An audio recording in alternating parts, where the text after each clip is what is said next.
ગુરુ કૃપાથી હમણાં મને એક વાતાવરણ આવે છે. પહેલું પ્રથમ લક્ષણ, એક લક્ષણ યાદ રાખો, બને ત્યાં સુધી મને ગમે એવું ગુરુ કૃપાથી મારી અંદર મને ગમે એવું મારા માટે બને ત્યાં સુધી કોઈના અવગુણ ન જોવું. બને ત્યાં સુધી એવી કોશિશ કરો, બને ત્યાં સુધી કોઈના અવગુણ ન જોવાની એનું પ્રથમ પગથિયું છે. કારણ કે બીજાના અવગુણ જોવાથી આપણે આપણા પગ ઉપર કુહાડો મારી છે. કોઈને ફેર નથી પડવાનું. આખું બ્રહ્માંડ જેમ હાલે છે ને એમ જ હાલવાનું છે. એમાં કાંઈ ફેરફાર થાય એમ નથી.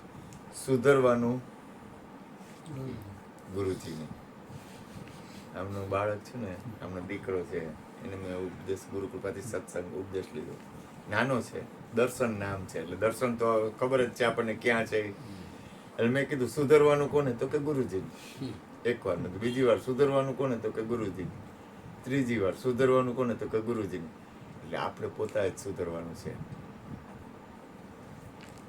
કોઈ વ્યક્તિ સુધરે એમાં બહુ માથાજી કરવા જેવી નથી. જેને સુધરવું હોય છે ને એ પોતે જાગ્રત હશે ને તો સુધરશે. અને એમાંય હું તો અહીંયા સુધી કહું કે આ પરમાત્માની રચનામાં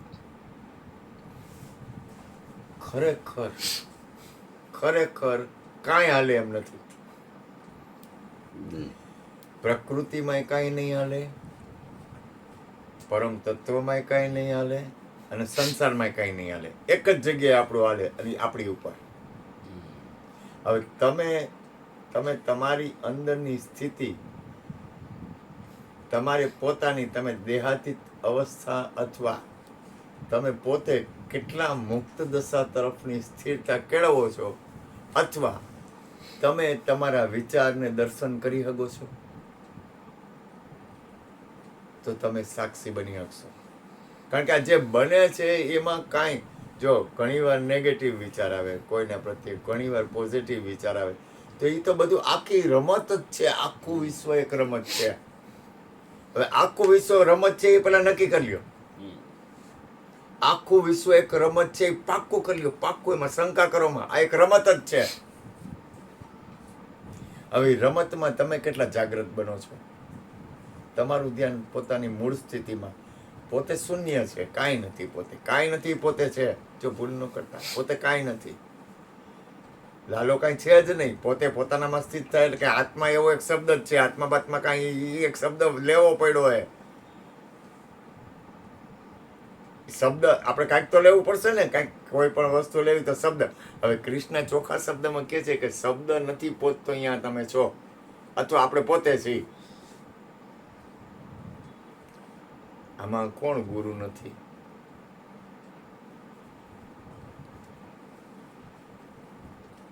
આમાં ગુરુ કોણ નથી?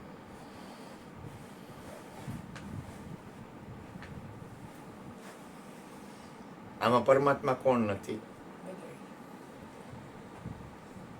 આમાં કેની અંદર સાહેબ નથી? તો હવે આમાં નાના મોટા ક્યાં રહ્યા? જો એ સમજણ તમે, હું કહેવા માંગુ છું, ધ્યાન આપો ગુરુ કૃપા. એ સમજણ પોતાની છે. જેને કાંઈ લેવા દેવા નથી એની જગ્યાએ એ રાઈટ જ છે. જો જેને કાંઈ લેવા દેવા નથી ને, પોતાના આત્માના કલ્યાણ. અમારે શબ્દ લેવા પડે છે. શબ્દ તો લેવા પડે ને, કાંઈક તો બોલવું ને. શબ્દ વગર તો હું વાત કેમ કરીશ? પોતાના આત્માના કલ્યાણ ઉપર જેને ભાવ નથી ને, એ ભલે મોજ કરે તો એમાં છે. કેમ ના પાડવી આપણે? કઈ જગ્યાએ મને ગુરુ કૃપાથી, હું ઘણીવાર સત્સંગમાં કહું, કઈ જગ્યાએ કઈ વસ્તુનું તમે ખંડન કરશો, કઈ વસ્તુને તમે તોડશો, કઈ વસ્તુને ફોડશો? કારણ કે આખી રચના તમારી છે. પછી તમને જેમ હેલું પડે એમ ગોઠવો ને.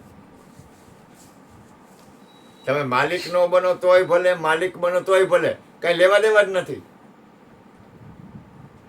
આખા વિશ્વની રચના આપમુએફી ડૂબ ગઈ દુનિયા. તમારી અંદરથી આખું વિશ્વ ઉત્પન્ન થાય છે, તમારી અંદર રહે છે અને તમારી અંદર રમાઈ જાય છે. હવે તો જરૂર શું છે?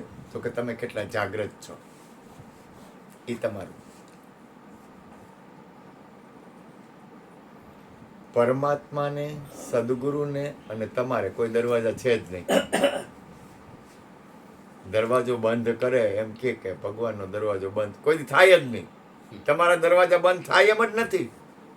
તમે ગુરુ હો તો તમારા દરવાજા બંધ ન થાય. તમે પરમ તત્વ પરમાત્મા હો તો તમારા દરવાજા બંધ ન થાય, કારણ કે એ બાયણા જ નથી. દરવાજો હોય તો બંધ કરે ને કોઈ, પણ તમારું જે ઘર છે, તમે જે જગ્યાએ સ્થિત છો, અહીંયા બાયણા જ નથી. તો હવે ઘટે છે હું? તો કે જાગ્રત અવસ્થા. એક જ વસ્તુ ઘટે, આપણે જાગૃત બનતા નથી, કારણ કે એનો દરવાજો તો ખુલ્લો જ છે. તમારો દરવાજો ખુલ્લો જ છે,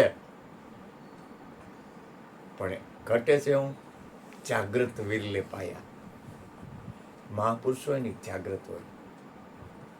તમે મહાપુરુષો છો, ભૂલ ન કરતા. તમે સદગુરુ છો, એમાંય શંકા ન કરતા. પણ તમે સદગુરુ જેમ છો એમ જ છો. જેમ છો એમ છો તો છો. લાલાએ પોતાના હાથે પોતાનું ચંદન કર્યું તો એ રાઈટ છે. તમે તમારું પૂજન કરી શકો, કારણ કે તમે જ પરમાત્મા છો. પણ એ પૂજન તો એક સાધન છે. જો એ એક સાધન છે. ક્રિયા છે ને એક સાધન. પણ ક્રિયા, આ દાખલા તરીકે આપણે કોઈ પણ ક્રિયા કરી છે, પણ ક્રિયા પાછળનું આપણી અંદરની સ્થિતિ શું છે એ મહત્વનું છે. ક્રિયા મહત્વની નથી. સદગુરુ, સંત અને મહાપુરુષ ઓળખાતા નથી એનું કારણ હું? કે આપણે એની ક્રિયા તરફ ધ્યાન આપી છે. બાહ્ય ક્રિયા સત્ય નથી. બહારની ક્રિયા કોઈ પણ સત્ય છે જ નહીં. અંદરની તમારી સ્થિતિ, તમે અંદર મૂળ સ્થિતિમાં કઈ છો, કઈ જગ્યાએ છો? સંતો, મહાપુરુષો છેલ્લા શ્વાસ સુધી જાગૃત હોય છે.